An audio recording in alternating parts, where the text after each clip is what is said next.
Bueno, y esta noche para hablar de esta consulta, pero también de muchos otros temas más del ambiente político del país, del papel del INE, de la democracia en México, le doy la bienvenida a este estudio al Heraldo Televisión, al consejero presidente del Instituto Nacional Electoral, Lorenzo Córdoba. Lorenzo, bienvenido. Salvador, un placer estar contigo, gracias, al contrario. Lorenzo, decía José Woldenberg, que tú conoces bien, trabajaste con él en el antiguo IFE, que el árbitro electoral debe ser discreto y eficiente. Bueno, hace poco Olga Sánchez Cordero también habló de esto y le agregó que también tenía que ser neutral o que no era árbitro. Incluso tú en su momento le contestaste a este comentario. Yo quiero empezar esta entrevista preguntándote cómo concibe Lorenzo Córdoba el arbitraje del INE. En estos momentos, en esta coyuntura política que estamos viviendo, ¿sigue siendo vigente la definición que hizo José Woldenberg?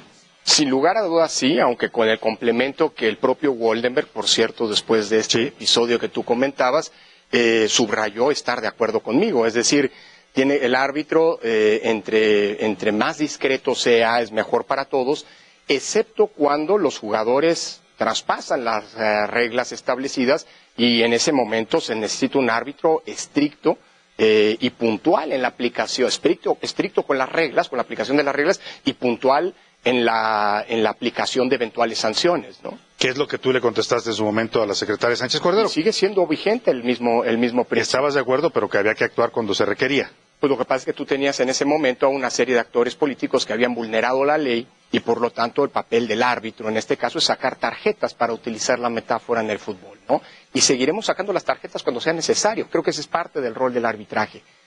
Cuando hay una serie de jugadores que no se ajustan a las reglas del juego, pues un árbitro que no saca tarjetas, pues un árbitro que puede descomponer el partido. Entonces, que puede hacer que se pierda el juego. Absolutamente. Entonces, digamos que si hay un juego limpio de parte de todos, pues el árbitro no se va a ver.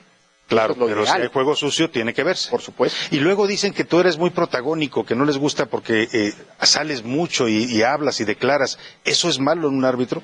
Pues mira, yo creo que cuando se construyen una serie de narrativas, como por ejemplo las que escuchamos varias ocasiones durante el pasado proceso electoral, que estaba preparándose un fraude y demás, creo que el árbitro tiene que salir y explicar las propias reglas del juego. Una cuestión es hacer, en el mejor de los sentidos, pedagogía pública, explicando cuáles son las garantías que pues tanto la legislación como la propia actuación del árbitro han venido estableciéndose para garantizar la equidad en la contienda, las garantías propias del voto libre y secreto. Pues es fundamental que el árbitro salga y exponga. Por ejemplo, ahora, notas como la tuya que antecedió esta entrevista, la de la propia de este noticiero, sobre la consulta es muy pertinente, pero cuando se dice que es el árbitro el que no quiere, o el INE el que no quiere poner mesas y que está boicoteando la consulta, pues claramente hay un discurso que el árbitro tiene, pues por una cuestión de claridad y de información pública, que salir, no digo a desmentir, sino a aclarar. Te iba a preguntar más adelante de ese tema, pero ya que lo tomas, le entramos de una vez. ¿Por qué dicen en el gobierno, hoy se publicó una entrevista con Jesús Ramírez Cuevas, el vocero presidencial aquí en el Heraldo, y lo ha dicho también el presidente, que al INE no le gustan las consultas, que el INE tiene una cultura vieja que quiere un monopolio de la representación política solo de los partidos? ¿Por qué este discurso cuando ustedes no he oído que se pronuncien en contra de la consulta? Al contrario, y estamos avanzando de manera muy puntual en la organización la primera organización seria, digámoslo así, amplia, abierta, bajo el mandato constitucional o las reglas constitucionalmente establecidas de una consulta popular. Yo creo que es parte de esta narrativa de algunos actores políticos que, del mismo modo que durante el proceso electoral acusaban de parcialidad al Instituto Nacional Electoral, de estar siendo un jugador, de no ser un árbitro neutral, pues es parte de una narrativa que lo que busca es el desprestigio del propio árbitro. ¿Pero qué gana el gobierno desprestigiando al INE? Pues mira, yo no lo sé. Habría que preguntarle a los circuitos cercanos al gobierno. Yo creo que gana todo mundo de tener un árbitro confiable, imparcial, y por cierto que se ha ganado el reconocimiento de la ciudadanía, como muchas encuestas han venido señalando. Hoy por hoy el INE es, en un contexto, a pesar de las descalificaciones, de las amenazas, algunas de ellas que lindaban, digámoslo así, en el ámbito de eventualmente de la ilegalidad, pues el INE acabó haciendo un trabajo que ha sido reconocido nacional e internacionalmente, y que se ha traducido en que hoy por hoy sea la institución civil en la que más confianza tienen las y los ciudadanos mexicanos. Yo creo que es todo un discurso, digámoslo así, de deslegitimación, de erosión de una autoridad que ha ejercido su autonomía y su independencia respecto de todos los actores políticos, económicos y hasta sociales, porque el rol del árbitro es justamente no favorecer ninguna posición de parte. Creo que es más bien construir este discurso que por si se ocupa. Es decir, cuando se hablaba de que iba a haber un fraude, pues seguramente estaban tratando de construirse narrativas por si el día después de las elecciones los resultados no gustaban, poder decir, miren, hubo un fraude. Yo creo que es más o menos lo mismo ahora. El INE está haciendo un trabajo impecable en la organización de la consulta con los recursos que tenemos, ¿eh? Sí, veíamos que les recortaron recursos y aún así la van a tener que sacar. Y la vamos a sacar bien. Nunca había habido una consulta, ni de las legalmente realizadas, ni de las que se realizaron al margen de la ley. No digo que sean ilegales, sino que eran simplemente alegales, no estaban reguladas por la ley, con la calidad y la precisión técnica de estas. Te pongo, que la que vamos a hacer el 1 de agosto, te pongo un ejemplo. Se dice que el INE no quiere la consulta y por eso instala solo 57,000 mesas receptoras de la votación. Bueno, no es cierto, el INE quiere instalar más, quiso instalar más, queríamos instalar 104,000, que era colocar una mesa de votación exactamente en donde se habían puesto las casillas electorales, el 6 de junio. Claro, aprovechando que, pues, digámoslo así, no teníamos la restricción de la ley de poner solo 750 boletas en cada mesa de receptor de votos, pensábamos ampliar el número de boletas para tener una mesa tan cerca como las casillas de cada de las y los ciudadanos, de sus domicilios, pero pues ahorrando costos. Nos negaron esos recursos. En un segundo momento le planteamos a la Secretaría de Hacienda, no podemos poner 104,000 mesas, que costarían esos casi 1,500 millones que se señalaban en la nota, pero podemos hacer un buen ejercicio con 91,000 casillas o mesas de receptoras de esta votación. Eso nos va a costar 900 millones de pesos. La Secretaría de Hacienda nos dijo, no les damos recursos, tenemos otras prioridades, y bueno, hoy el INE tiene que hacer pues este ejercicio con 57,000 casillas. No nos da para más, no es que no queramos poner es para más. lo que alcanza el recurso que tienen. O se nos dice, por ejemplo, el INE no está promoviendo la consulta. Bueno, aquí estamos, Salvador, hablando de la consulta. Pero además viene una campaña formal. Claro, la ley marca. Pero cuidado, en un primer momento el Congreso de la Unión convocó la consulta en octubre pasado y luego se dieron cuenta de que la convocatoria y la consulta impedía la propaganda gubernamental y luego el mismo Congreso cambió la fecha de entrada en vigor de esa convocatoria hasta el 15 de julio. Es decir, la propia ley nos impide como INE hacer una promoción de la consulta antes de esa fecha, que no fijó el INE, ¿eh? Hay quien dice que el INE la va a hacer hasta el 15. No, eso lo fijó el Congreso de la Unión, por cierto. La mayoría en ambas cámaras del Congreso de la Unión. Entonces, estos son los discursos falaces que buscan construir la idea de que el INE está en contra de mecanismos de participación ciudadana. ¿Qué tiene que hacer el órgano electoral frente a estas acusaciones falaces, falsas? Pues aclarar. Eso no es protagonismo, es simple y sencillamente cumplir con el derecho a la información que tienen las y los ciudadanos. Ahora, se va a hacer la consulta, 57,000 mesas, son mesas receptoras, no son centros de votación, no se vota, digamos, se participa. Digamos que no usamos la terminología de las elecciones, pero no decimos casillas, son mesas receptoras de la opinión de las y los ciudadanos, pero eso sí van a estar integradas por los mismos ciudadanos que participaron, que fueron sorteados y capacitados para la elección del 6 de junio y que aceptaron generosamente volver a participar en este ejercicio. Ahora, Lorenzo, la pregunta que vamos a hacer a los mexicanos, porque formalmente se promueve como consulta sobre los expresidentes, para enjuiciar a los expresidentes, pero la pregunta que aprobó la Corte es una cosa totalmente abstracta, en donde pregunta si yo estoy de acuerdo en que los actores políticos se puedan ser procesados o juzgados por hechos políticos del pasado, pero bueno, la pregunta que te hago es, ¿la pregunta que aprobó la Corte va a aparecer tal cual en la No podemos boleta? modificarla, sin duda, No se puede Salvador. modificar. Por eso, digamos, creo que es importante reconstruir la historia. El presidente solicitó una consulta en donde efectivamente se enjuiciaba o se pedía la opinión de la ciudadanía respecto a enjuiciar o no a los expresidentes. La Corte dijo que eso no se podía preguntar. No lo dice el presidente no lo dices tú, lo antes de que dijeron alguien los venga a ministros. acusarnos a nosotros. Eso lo dijo la Corte y por eso la Corte reformuló la consulta en esta pregunta compleja, sin lugar a dudas, que es si se quiere, si se está de acuerdo o no en aclarar las decisiones políticas del pasado, respetando el marco constitucional, a cargo de actores políticos para que se haga justicia a quienes fueron afectados. Una pregunta compleja, pero tal cual la aprobó la Corte, es como tiene que aparecer en la propia boleta. ¿Y en esta boleta va a aparecer sí o no, simplemente? Sí. Si estoy de acuerdo o no estoy de acuerdo. Así es, porque en el momento en que se arrancaron los trabajos de la consulta, no se había aprobado esta modificación, que llegó tarde, que hizo el Congreso, una modificación a la Ley de Consulta Popular, que establece una tercera posibilidad, la de la abstención, lo cual es un poco raro, porque la nueva ley va a decir que no se va a aplicar en esta consulta, pero en el futuro las consultas tendrán 3 respuestas, sí, no y abstención. Hasta donde yo me acuerdo, la abstención es simple y sencillamente no vas, no ir. no te presentas. Pero bueno, en esta consulta habrá 2 respuestas, sí o no, a esta pregunta. Y para cerrar el tema de la consulta, que quede claro, el INE está trabajando, va a hacer las cosas bien y no tiene nada en contra de la consulta. Para nada, no solo estamos trabajando, sino además estamos teniendo una gran respuesta de la ciudadanía, Salvador. Datos de esta mañana, esto se mueve todos los días.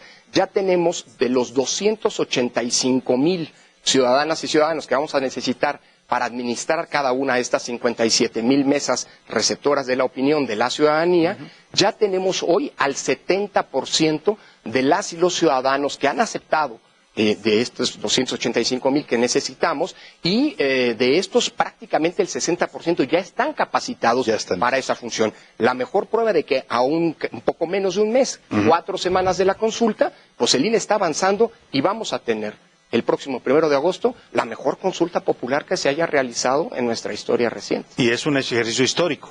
Sin lugar a dudas. Porque esto va a seguir y podemos después tener muchas consultas sobre muchos temas. De hecho, la Constitución establece que puede haber una consulta cada año. Y por lo pronto, pues este es el primer ejercicio. Y esto hay que verlo como un ejercicio paulatino. Se ha cuestionado mucho. ¿Y qué pasa si no participa el 40% que la Constitución si no es vinculatorio para que no se vuelva vinculante? Bueno, yo creo que la democracia se practica todos los días, con independencia o no de que se alcance el 40%. Ojalá y se alcance. Ojalá llegue. Después va a ser un problema para otras autoridades. Ya traducir cómo se va a volver vinculante esta pregunta, pero lo importante es por lo pronto un ejercicio serio, con base constitucional, bien hecho, inédito. Vamos a tener un número de mesas, como te decía, inédito. Hay otras consultas, por ejemplo, que se hicieron a nivel, o sedicentes consultas, que tuvieron apenas 1,000 centros de votación. Aquí va a haber 57,000. Es decir, vamos a tener todas las garantías que la Constitución establece y que el INE siempre ha garantizado en ejercicios de participación ciudadana. Retomando el tema que comentaba también sobre esta narrativa y todo lo que se dice para desacreditar al INE o para vender ideas falsas sobre la actuación del INE, ¿Qué le hizo al presidente? ¿Por qué tiene esta fijación contra usted en particular? Por ahí aparece también el consejero Ciro Murayama, pero ¿por qué esta actitud tan hostil del presidente? ¿Hay alguna causa? ¿Pasó algo? No lo sé, habría que preguntarle al presidente. Yo creo que no. Somos funcionarios que hemos cumplido. Mira, es el mismo INE que hace 3 años declaró al propio presidente López Obrador como... Yo lo recuerdo esa noche usted hablando de la elección más libre de la historia, de una fiesta democrática, dando a conocer los resultados. Hubo incluso Viva México en el Consejo cuando se dan a conocer los resultados. ¿Qué pasó en el trayecto? No, pues no, yo desde el ¿Usted no se lo explica? Desde el punto de vista del INE no ha pasado nada. No quisiera, como algunos han señalado, pues entender esta animadversión por el hecho de que el INE siempre ejerció su autonomía respecto de los gobiernos en turno, el anterior y el actual, y lo seguirá haciendo porque esa es parte de su vocación y de su diseño constitucional. Lo que no quiere decir nuestra autonomía que seamos un ente autárquico. Nosotros trabajamos muy de cerca, no se habría podido explicar un resultado como el de la elección pasada, y no me refiero a los resultados en términos de los votos que obtuvo cada fuerza política, sino el hecho de que tuvimos una vez más una fiesta democrática el 6 de junio pasado sin esa colaboración con las distintas instancias de gobierno. Mira, no lo sé, son las cuestiones curiosas de la vida política, pero como yo no soy un político, habría que preguntarle a los políticos. Salvador, antes de la elección del 18, muchos me acusaban a mí de ser proclive al hoy presidente López Obrador, en parte por la cercanía. Me llegaron a acusar de eso. Por la cercanía personal de mi padre, porque cuando aparecía en los spots de su partido como dirigente del mismo, el INE aplicó la ley y permitía que apareciera lo que algunos vieron como un signo de favoritismo del INE en favor, mira, de esa opción política. Yo creo que es parte de la, pues digámoslo así, del natural trabajo de un órgano electoral. A mí me gusta, y en tu espacio lo he citado en otras ocasiones, Salvador, citar mucho aquella frase de Eduardo Galeano, cuando hablando del árbitro en el fútbol decía, es que el árbitro está condenado a quedar mal con todos. El que gana siempre va a decir que ganó a pesar del árbitro, claro, y el que pierde, por supuesto, va a decir que perdió por culpa del árbitro. Yo creo que es más bien eso, pero bueno, insisto, de este lado no hay nada, al contrario. Nada. No le afecta, digamos, no afecta su trabajo, entiéndolo por lo que me dice, pero no afecta su ánimo. A veces tanta presión, tantas campañas que le han enderezado, incluso por ahí alguna vez amenazas de ir a su casa y hacerle cosas. Bueno, mira, yo creo que la ciudadanía al final del día se expresó y respaldó al INE frente a ese tipo de amenazas. No es casual que antes de las elecciones el INE tenía un respaldo ciudadano de un 63%, 60-62% de ciudadanos que confiaban en el trabajo del Instituto Nacional Electoral, y hoy esa cifra, después de las elecciones, se ha elevado a más del 70%, por cierto, con cifras históricas en este sentido. Yo creo que eso hay que entenderlo en el contexto, y desde este punto de vista, mira, yo voy a terminar mi mandato en 20 meses más. Habrá una convocatoria pública, se inscribirán muchos que querrán ser presidentes o presidentas del INE. Pues mi consejo es, si no les gustan las presiones, mejor no se metan. Porque parte del trabajo dicen, el que no se quiera quemar, que no se arrime la... Así es. Mira, yo te diría, Salvador, pues este es un trabajo en el que existen naturalmente presiones. Pueden ser indeseables, pueden no ser correctas, pero existen. Este es el arbitraje de la política.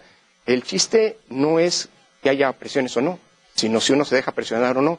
Yo creo que el INE nunca se ha dejado presionar. ¿Lorenzo Córdoba se deja presionar? No, no me dejo presionar. Ahí está digámoslo así, bueno, lo que ha pasado en estos 7 años. Hablaba de la autonomía del INE y el presidente anuncia que viene una reforma electoral y ha hablado de lo que no le gusta del INE, dice que lo va a respetar, por lo menos eso se comprometió con empresarios, no voy a meterme con el INE, pero sí habla de cambiar el método de elección de los consejeros y la representación proporcional, los plurinominales. ¿Qué piensa de esta propuesta del presidente, de lo que ha dicho hasta ahora? Mira, yo te diría, Salvador, que siempre, es indispensable una reforma electoral, quiero ser claro, no. ¿No en este momento? No, bueno, si hay una reforma electoral, qué bueno, pero es indispensable, necesaria, ¿no? Urgente, no. Mira, podemos ir a las elecciones del 2024 con el marco normativo que nos permitió el 6 de junio pasado tener la mejor elección desde el punto de vista de la participación, de la apropiación de la ciudadanía del proceso electoral en medio de la pandemia, del funcionamiento de la dimensión técnica y operativa. Tuvimos una elección extraordinaria en ese sentido. ¿Podríamos ir con estas reglas al 24? La respuesta es sí. ¿Conviene mejorarlas? La respuesta es sí también. Claro. Dicho eso, ¿para qué queremos una reforma? Si es una reforma hay que saber qué se quiere cambiar para mejorarlo. El año pasado Morena, por cierto, celebró el proceso de designación de 4 consejeros electorales. ¿Se puede mejorar? Probablemente sí. Hay que ver cómo, poner sobre la mesa en qué sentido. Segundo, si hay una reforma, ojalá sea una reforma para, digámoslo así, mejorar lo que hoy tenemos. Porque aquí vale la máxima de los anglosajones, Salvador.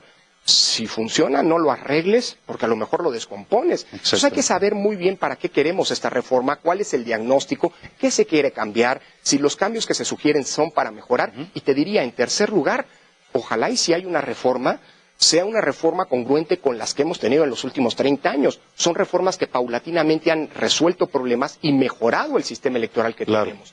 Si queremos una reforma para retroceder en las conquistas democráticas de los últimos 30 años, yo digo que no vale la pena. Y hablando de la representación proporcional, yo creo, pero esa es una discusión pública, que la representación proporcional es indispensable para reflejar un país tan plural y diverso como lo es México. Y en este sentido, ojalá y una reforma hacia adelante refuerce el reflejo de esa representación plural, de esa diversidad y de ese país rico y diverso como lo es el nuestro. Ya me van a cortar, me quedan 30 segundos, pero quiero hacer esta pregunta porque su padre fue un conocido sociólogo, politólogo, militó en la izquierda, estuvo en el Partido Comunista, fundó el Partido Socialista de México, fundó el PRD. Lorenzo Córdoba, usted me dijo hace un momento, no soy político. ¿En algún momento le interesa entrar a la política una vez que termine su encargo en el INE? No, mira, me interesa volver a la academia. Desde la academia también se hace política, en el mejor de los sentidos, lo que no quiere decir ser un político profesional.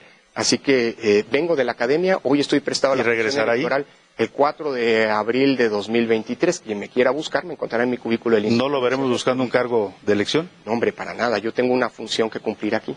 Lorenzo Córdoba, gracias por visitarnos en el estudio y gracias por la apertura. Me despido de usted, como cada noche, contento y agradecido por su atención. Lo dejo en la programación del Heraldo TV, ya sabe, mañana en punto de las